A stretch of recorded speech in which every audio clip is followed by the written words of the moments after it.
এই দুনিয়ার পুরো জীবনটা এটা হচ্ছে লালসাময় একটা জীবন, লোভ, মরিচিকা, মায়াজাল। এই মায়াজালে আমরা আটকে আছি, ফলে মৃত্যুর কথা আমরা ভুলে গিয়েছি। পাগলের মতো ছুটছি, আরো টাকা লাগবে, আরো খ্যাতি লাগবে, আরো যশ লাগবে, আরো দাপট লাগবে। আমার এত টাকা দিয়ে কি হবে? এত সম্পদ দিয়ে কি হবে? এত ব্যস্ততা দিয়ে কি হবে? তোমার স্টপ, থামুন, অনেক হয়েছে। আম্মা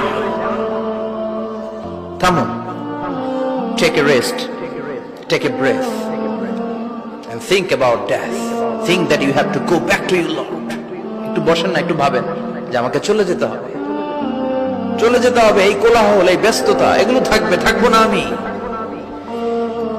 সাইয়েদনা ওমর ফারুক বলেছেন, মুতু ক্বাবলা আন তামুতু, মরার আগে একবার মরো। হাসিবু ক্বাবলা আন তুহাসাবু আলাইকুম, তোমার হিসাব নেওয়ার আগে তুমি একবার নিজের হিসাবটা করো না।